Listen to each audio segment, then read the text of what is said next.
저를 버리려 했던 그날, 전 죽지 않고 돌아왔어요. 그것도 그들을 완벽하게 무너뜨릴 증거를 손에 쥐고요. 제 이름은 송미란이에요.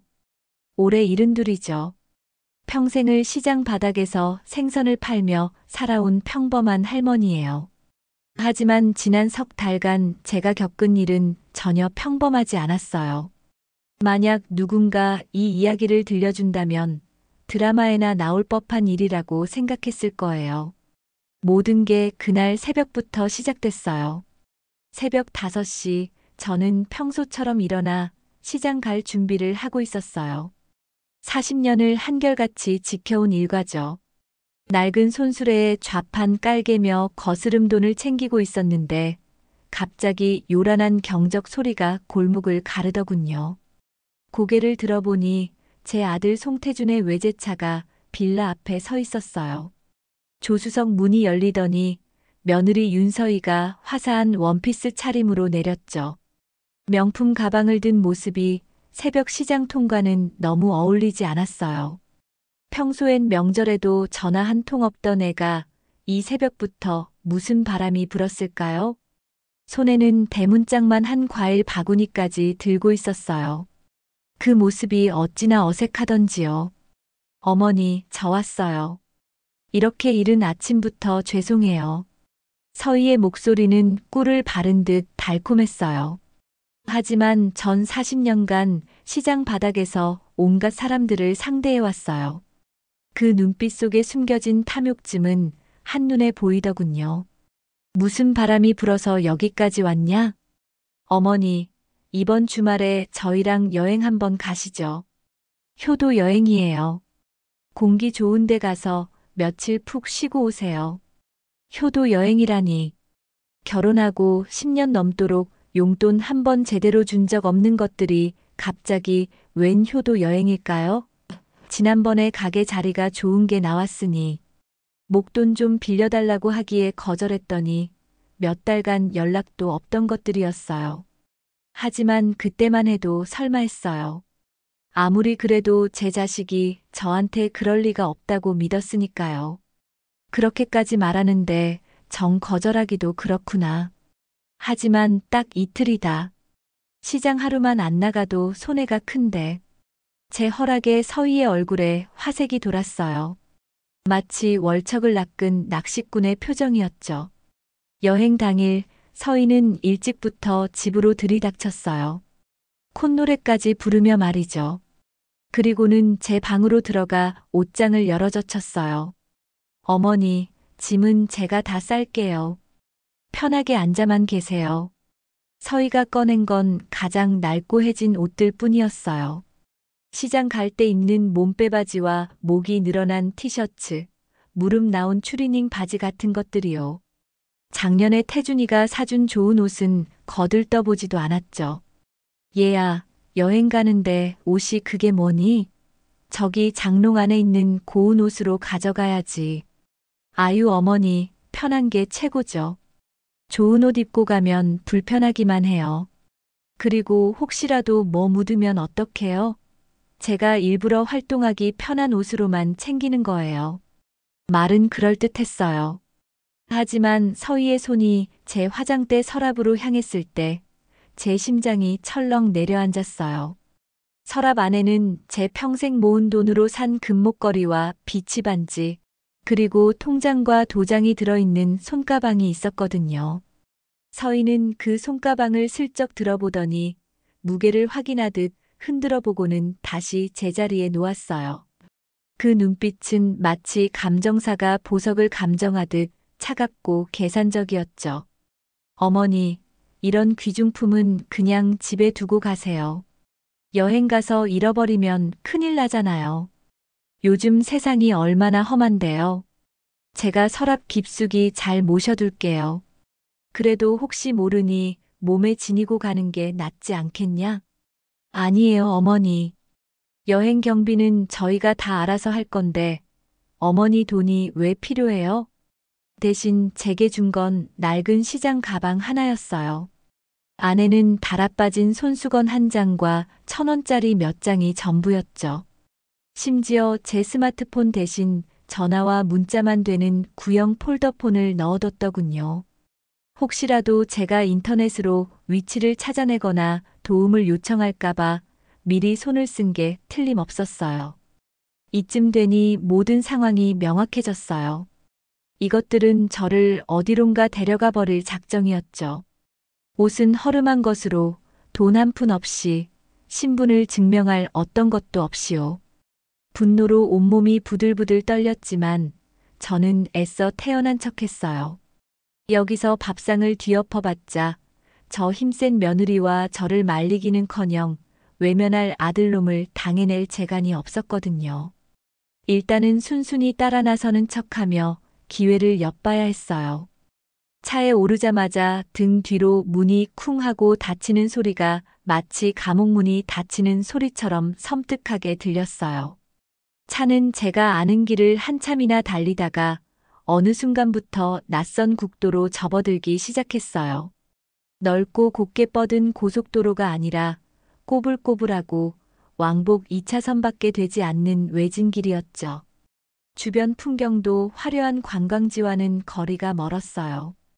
번듯한 건물들은 사라지고 슬레이트 지붕의 낡은 농가와 논밭만 스산하게 펼쳐져 있었어요. 얘야, 그런데 어디로 가는 길이냐? 길이 영 낯설구나. 꼭 어디로 팔려가는 기분이다. 제 농담 섞인 말에 태준의 어깨가 움찔하는 걸 백미러로 똑똑히 봤어요. 어머니는 뭘 그런 말씀을 하세요. 원래 좋은 데는 이렇게 숨어 있는 법이에요. 사람들 북적이는 데는 제대로 쉴 수도 없잖아요. 서희의 목소리엔 더 이상 달콤함이 없었어요. 짜증과 경고만이 담겨 있었죠. 1시간쯤 더 달렸을까요? 차가 멈춘 곳은 잡초만 무성한 공터 옆 낡은 가게 앞이었어요. 간판마저 다 썩어 문드러진 만물상회라는 작은 가게였죠.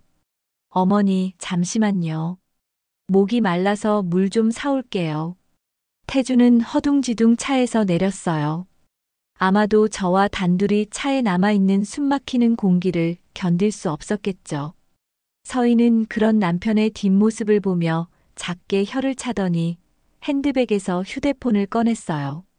제가 눈을 감고 조는 척하자 서희는 주위를 한번 살피고는 낮은 목소리로 통화를 시작했어요. 저는 숨소리조차 죽인 채 귀를 쫑긋 세웠죠. 아, 네. 원장님, 저예요. 지금 거의 다 도착해 가요.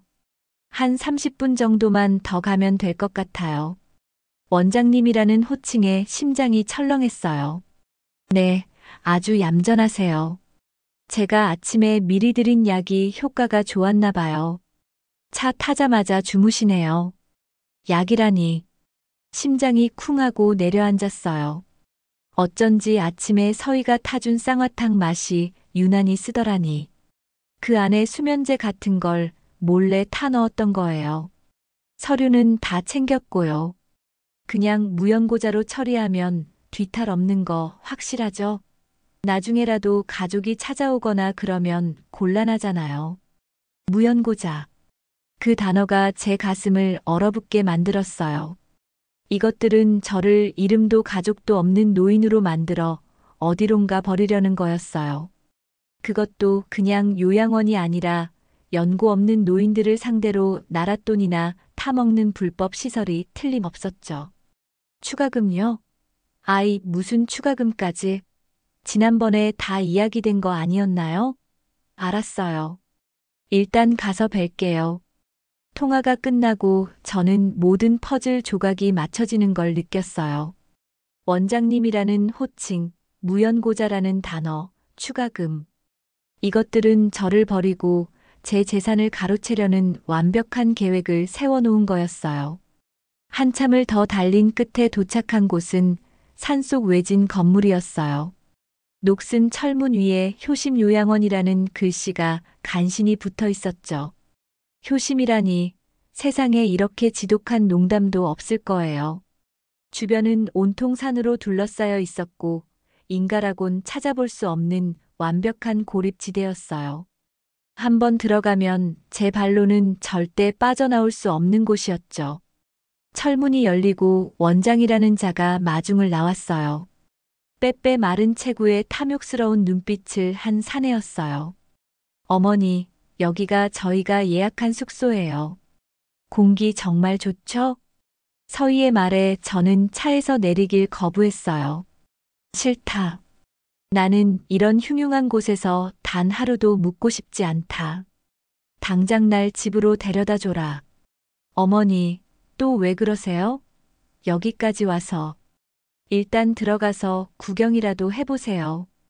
필요 없다. 동호야, 너도 한마디 해봐라.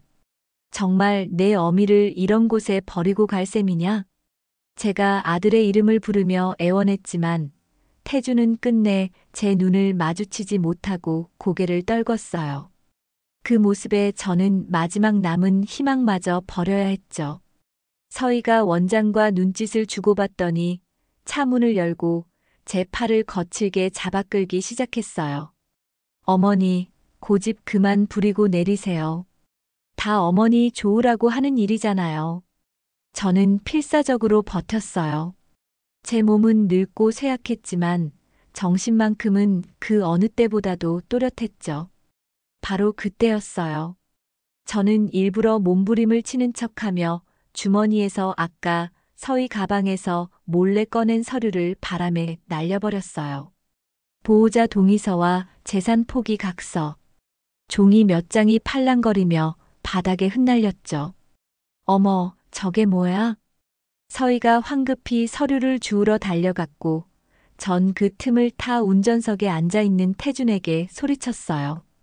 송태준, 너 지금 여기서 차 안 돌리면 나랑 너랑 여기서 끝이다. 내가 평생 너를 어떻게 키웠는데 내가 어미한테 이럴 수 있어. 제 절규에 태준의 얼굴이 하얗게 질렸어요. 원장이 저를 잡으러 다가오고 있었고 서희는 흩어진 종이를 허둥지둥 줍고 있었어요. 어머니, 일단 진정하시고. 시끄럽다. 셋센다. 셋, 둘. 제가 하나를 외치려는 순간 태준이 마침내 공포에 질린 얼굴로 시동을 걸었어요. 차는 급하게 후진하기 시작했고 당황한 원장과 서희를 뒤로 한 채 미친 듯이 그곳을 빠져나왔어요. 서희가 무언가 소리치며 차를 쫓아왔지만 차는 이미 멀어지고 있었죠. 저는 백미러를 통해 점점 작아지는 효심 요양원의 모습을 보며 안도의 한숨 대신 차가운 분노를 삼켰어요. 전쟁은 아직 끝나지 않았으니까요. 하지만 탈출은 시작에 불과했어요. 차 안의 침묵은 숨막힐 정도로 무거웠죠. 태주는 겁에 질린 채 묵묵히 운전만 했고 서희에게선 쉴 새 없이 전화가 걸려왔지만 태주는 휴대폰 전원을 아예 꺼버렸어요. 어머니, 이걸 어떻게 해야 할지 모르겠어요. 일단 저기 휴게소에 잠시만 들렀다 가면 안 될까요? 머리가 너무 복잡해서 운전을 못하겠어요. 태준의 목소리는 심하게 떨리고 있었어요. 저는 태준의 제안을 받아들이기로 했죠. 제게도 앞으로의 계획을 정리할 시간이 필요했으니까요. 차가 넓은 휴게소 주차장으로 들어섰어요. 주말이라 그런지 휴게소는 여행을 떠나는 가족들로 무척 붐볐죠. 태주는 주차장 구석진 곳에 차를 세우고는 담배를 피우러 어디론가 터벅터벅 걸어갔어요. 제게는 한마디 말도 없이요. 이게 제 마지막 기회였어요. 저는 차에서 내려 휴게소 화장실로 향했어요.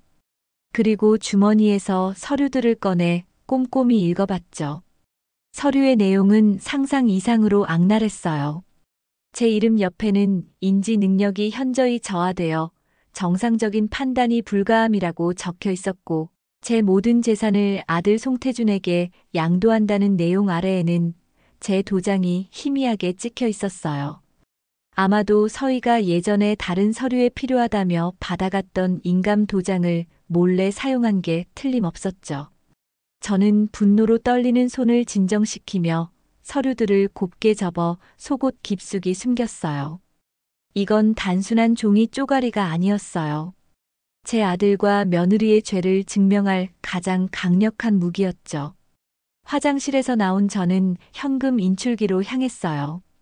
다행히 시장에서 장사하며 항상 지니고 다니던 비상금 카드가 낡은 지갑 안에 들어 있었거든요. 서희가 제 손가방을 집에 두고 가게 했지만 이 낡은 지갑 속에 숨겨진 카드까지는 미처 발견하지 못했던 거예요. 저는 혹시 모를 상황에 대비해 현금 50만 원을 인출했어요. 이제 저에게는 무기와 실탄이 모두 준비된 셈이었죠. 주차장을 둘러보니 마침 서울행이라고 쓰인 관광버스가 사람들을 태우고 있었어요.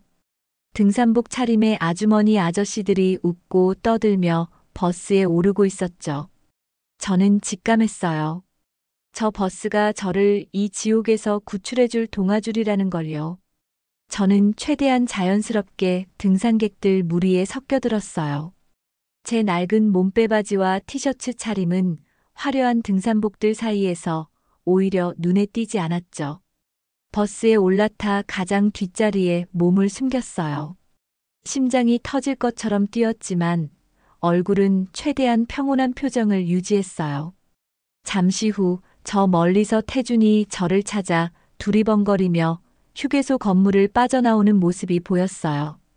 제발, 제발 나를 보지 마라. 속으로 수없이 되뇌었죠. 태준은 버스 쪽을 한번 쓱 쳐다보더니 이내 반대쪽으로 고개를 돌렸어요. 아마 제가 화장실이나 식당에 갔을 거라고 생각한 모양이에요. 그리고 마침내 버스의 문이 치익 소리를 내며 닫혔어요. 이윽고 육중한 엔진 소리와 함께 버스가 서서히 움직이기 시작했죠. 저는 창문에 바짝 붙어 주차장을 지켜봤어요. 저 멀리 제가 타고 왔던 차가 보였고 그 옆에서 안절부절 못하며 서성이는 태준의 모습도 보였어요. 조금 더 시선을 돌리니 휴게소 입구 쪽으로 택시 한 대가 멈춰서고 거기서 서희가 도끼 같은 얼굴로 내리는 모습까지 눈에 들어왔어요. 요양원에서 택시를 잡아타고 여기까지 쫓아온 거겠죠. 버스가 주차장을 완전히 빠져나와 고속도로에 진입하는 순간 저는 그 두 인간의 모습을 마지막으로 눈에 담았어요. 저를 찾아 헤매는 태준과 그런 태준에게 무언가 소리치며 악을 쓰는 서희의 모습. 그들은 곧 작은 점이 되어 시야에서 사라졌죠. 저는 그때까지 참고 있던 숨을 한꺼번에 몰아쉬었어요. 눈물이 핑 돌았지만 울지 않았어요. 대신 차가운 미소가 입가에 번졌죠. 윤서희, 송태준. 너희들은 끝났다. 서울에 도착한 저는 곧장 집으로 향했어요. 다행히 태준의 차는 보이지 않았죠. 저는 서둘러 현관 비밀번호를 바꿨어요. 이전 번호는 제 생일이었지만 새로 바꾼 번호는 돌아가신 남편의 기일로요. 이제 그 누구도 제 허락 없이는 이 집에 발을 들릴 수 없을 거예요. 다음으로 제가 한 일은 안방 장롱 깊숙한 곳에 숨겨두었던 제 재산 목록을 확인하는 거였어요. 각종 예금 통장들과 가게의 계약서, 그리고 이 집의 등기 권리증까지. 다행히 모든 게 그대로 있었죠. 저는 그 서류들을 보자기에 싸서 가장 안전한 곳, 김치 냉장고 맨 아래쪽 김치통 밑에 숨겼어요. 그리고 제일 믿을 수 있는 친구 박경숙에게 전화를 걸었어요.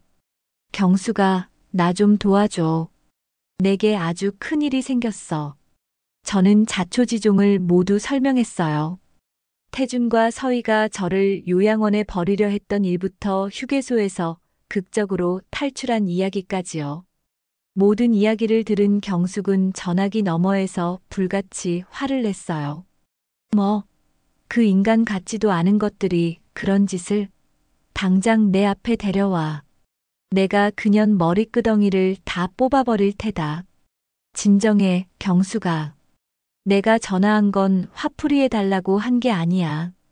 내 도움이 필요해서 그래. 변호사를 소개해 줄 수 있어? 경숙은 사촌 동생 남편이 변호사라며 당장 연결해 줬어요. 저는 다음 날 오전에 변호사 사무실에서 만나기로 약속을 잡았죠. 그날 밤 저는 뜬 눈으로 밤을 새웠어요. 그리고 결심했죠. 단순히 재산을 지키는 것에서 끝내지 않겠다고. 저를 기만하고 버리려 했던 그 죄를 반드시 묻겠다고요. 다음 날 아침 저는 평생 입어본 적 없는 가장 좋은 옷을 꺼내 입고 속옷에 숨겨두었던 증거 서류들을 품에 안은 채 집을 나섰어요. 제 인생을 건 마지막 전쟁터로 향하는 장수의 심정이 이랬을까요? 독고진 변호사의 사무실은 낡은 상가 건물 3층에 있었어요. 계단을 오를 때마다 삐걱거리는 소리가 났지만 사무실 문을 열고 들어선 순간 저는 그곳이 보통 장소가 아님을 직감했죠. 창가에는 기품 있는 난초가 고고하게 피어 있었고 벽면을 가득 채운 법률 서적들은 방대한 지식의 숲을 이루고 있었어요. 독고 변호사는 돋보기 안경 너머로 저를 훑어보더니 따뜻한 차 한 잔을 제 앞에 놓아주며 말했어요. 어머님, 처음부터 끝까지 사소한 것이라도 좋으니 전부 다 말씀해 주세요. 그래야만 제가 어머님의 칼이 되어드릴 수 있습니다. 저는 모든 것을 털어놓았어요. 새벽에 찾아온 며느리부터 요양원 앞에서의 탈출, 그리고 휴게소에서의 극적인 도망까지요. 독고 변호사는 제 이야기를 단 한 번도 끊지 않고 들어주었어요. 마치 의사가 환자를 진찰하듯 사건의 핵심을 정확히 파악하고 있었죠. 마침내 제가 품속에서 보호자 동의서와 재산, 포기각서를 꺼내 책상 위에 올려놓았을 때 변호사의 눈이 번뜩였어요. 이건 괴물들이 남긴 발자국이군요. 아주 결정적이고 아주 추악한 증거물입니다. 어머님, 정말 대단하십니다. 변호사는 서류를 꼼꼼히 살핀 뒤 앞으로의 계획을 설명해 주었어요. 우선 접근금지 가처분을 신청합니다. 법원의 명령으로 며느리와 아드님이 어머님 100m 이내로 접근하는 걸 막는 거예요. 다음으로 증여 무효 소송을 진행해 집을 되찾아올 겁니다. 마지막으로 존속유기 미수, 사문서, 위조, 사기 미수 등 모든 죄목을 엮어 그들을 법의 심판대에 세울 거예요. 하지만 결정적인 증거가 하나 더 필요합니다. 그들이 어머님을 버린 뒤 어머님의 재산을 처분하려고 했다는 구체적인 증거 말이에요. 그 증거를 제가 어떻게 찾아야 하죠? 제가 미끼를 던져서 유인할 테니 어머님께서는 제가 시키는 대로만 하시면 됩니다. 독고 변호사의 계획은 치밀했어요. 저를 정신이 오락가락하는 불쌍한 노인으로 위장해 서희를 유인하는 거였죠. 며칠 뒤 저는 공중전화로 서희에게 전화를 걸었어요. 나다 얘야. 내가 지금 어딘지를 모르겠다. 춥고 배고프고. 여기가 어디냐? 온통 산만 보이고 무서워. 목소리를 심하게 떨며 혼란스럽게 말했죠. 산이요? 그게 무슨 소리예요? 똑바로 좀 말씀해 보세요. 아까 너희들이랑 갔던 그 좋은 데 근처인 것 같다. 너희들이 날 데려다 준다고 했잖니. 근데 내가 차에서 잠시 내렸는데 너희들이 그냥 가버렸잖아. 내가 길을 잃었나 봐.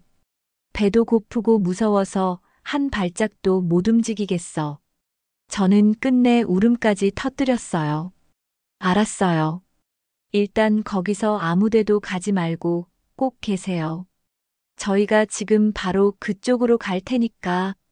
전화를 끊은 저는 변호사와 함께 법원으로 향했어요. 접근금지 가처분 신청서를 접수하기 위해서였죠. 그들이 허탕을 치며 산속을 헤매는 동안 저는 제 권리를 되찾고 있었어요. 법원 집행관이 제 집 현관문에 접근금지 경고장을 붙였어요. 서희와 태준이 집에 도착한 건 바로 그 직후였죠. CCTV로 보니 서희의 얼굴이 분노로 새빨개졌어요. 태준은 그 자리에 주저앉았고요. 서희는 문을 발로 차며 악을 썼어요. 송미란, 문 열어. 당장 나오지 못해. 전 인터폰을 통해 차갑게 대답했죠. 여긴 이제 너희들이 올 곳이 아니다. 법원에서 붙인 경고장도 못 읽었느냐? 당장 내 집 앞에서 사라지지 않으면 경찰에 신고하겠다. 웃기지 마. 이 집 태준이 명의잖아. 이 집 곧 내 이름으로 돌아올 거다. 증여 무효 소송장 곧 너희 집으로 배달될 테니 기다려라. 그러니 내 집이라는 착각은 버리는 게 좋을 게다. 그 후로도 서희는 포기하지 않았어요.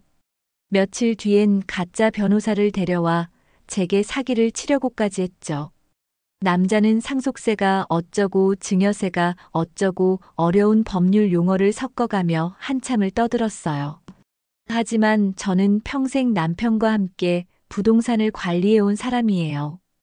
그 말이 얼마나 허술한지 다 들렸죠. 그랬어요. 당신이 말한 상속세 관련 법률, 작년에 개정된 내용이 전혀 반영되지 않은 옛날 이야기더군요. 어디서 어설픈 사기꾼을 데려와서 이 늙은이를 속이려 들어. 남자는 얼굴이 하얗게 질려 도망치듯 나갔고 서희와 안사도는 분에 못 이겨 씩씩거렸죠. 두고 봐요, 어머니. 저희도 가만히 있지는 않을 테니까. 결국 서희는 저를 상대로 성년후견 개시 심판을 청구했어요. 저를 법적으로 무능력자로 만들어 재산을 빼앗으려는 마지막 수단이었죠. 하지만 저는 이미 모든 준비를 마친 상태였어요. 재판정에서 서희 측 변호사는 제가 감정 조절 능력이 떨어진 노인이라고 주장했어요. 장례식장에서 소금을 뿌린 사건, 재단의 재산을 탕진하려는 행위 등을 증거로 내세웠죠. 하지만 저희 측 반론은 더 강력했어요. 독고 변호사는 제 집 거실에서 녹음한 음성 파일을 재생했어요.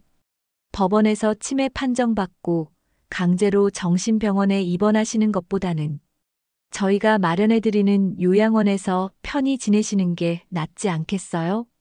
서희와 안사돈의 목소리가 법정 가득 울려 퍼지자 그들의 얼굴은 새하얗게 질렸어요. 다음으로는 수억 원대의 사채 빚 독촉장을 증거로 제출했죠. 재판장님, 이것이 신청인들이 이 사건을 일으킨 진짜 이유입니다. 돈에 눈이 먼 자들이 벌인 파렴치한 범죄 행위예요. 법정은 완전히 저희 쪽 분위기로 넘어왔어요. 재판장의 판결은 명확했어요. 신청인 윤서희의 성년후견 개시 심판 청구를 기각한다.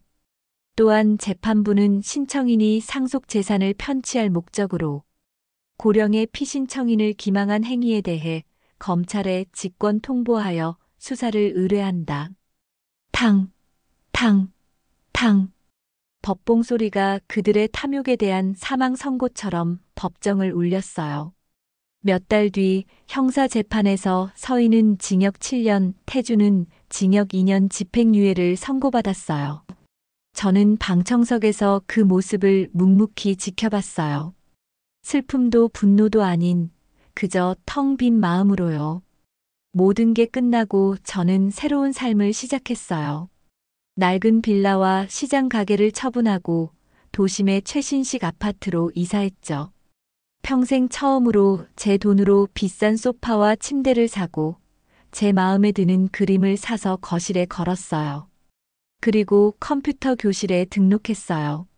손주뻘 되는 강사에게 고개를 숙여 질문하는 게 처음엔 어색했지만 배움에는 나이가 없더군요. 몇 달 뒤엔 수영과 요가까지 시작했어요.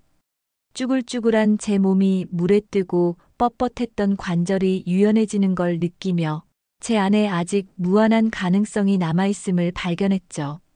친구 경숙과 함께 제주도 여행도 다녀왔어요. 비행기가 하늘로 날아오르는 순간 전 어린아이처럼 환호성을 질렀어요. 구름 위를 나는 기분은 인생의 모든 속박에서 벗어난 자유 그 자체였죠. 그 후로도 내장산, 경주, 심지어 베트남과 태국까지 제 낡은 신발에는 흙먼지 대신 아름다운 추억들이 쌓여갔어요.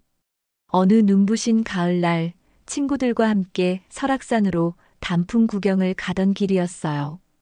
버스가 휴게소에 잠시 멈췄고 저는 따뜻한 커피를 마시며 담소를 나누고 있었죠. 수많은 사람들이 오가는 활기찬 휴게소 풍경을 바라보다가 문득 몇 달 전 그날이 떠올랐어요. 제 인생을 송두리째 바꿔놓았던 바로 그 운명의 휴게소 말이에요. 그때 저는 세상에서 가장 초라하고 절망적인 노인이었지만 지금의 저는 세상에서 가장 자유롭고 행복한 사람이 되어 같은 공간에 서 있었어요. 저는 호두과자 한 봉지를 사서 친구들과 나눠 먹으며 생각했어요. 가끔은 인생이라는 길을 제대로 잃어봐야만 진짜 우리 집으로 가는 길을 찾을 수 있는 것 같다고요. 제게 진짜 집은 더 이상 낡은 빌라나 번쩍이는 아파트가 아니에요. 바로 제 자신, 온갖 풍파를 겪고도 꺾이지 않고 마침내 제 삶의 온전한 주인이 된 송미란이라는 이름 석자죠. 버스가 곧 출발한다는 안내방송이 흘러나왔어요. 저는 남은 호두과자를 친구들에게 나눠주고 가벼운 발걸음으로 버스에 올랐어요. 차창 밖으로 빠르게 스쳐 지나가는 단풍 풍경을 바라보며 저는 제 인생의 다음 여행지는 어디가 될지 행복한 상상에 잠겼어요. 제 인생의 화려한 봄날은 72의 나이에 이제야 비로소 막 시작되고 있어요.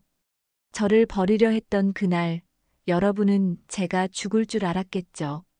하지만 전 죽지 않았어요. 오히려 다시 태어났답니다. 그리고 이제 진짜 제 인생을 살아가고 있어요.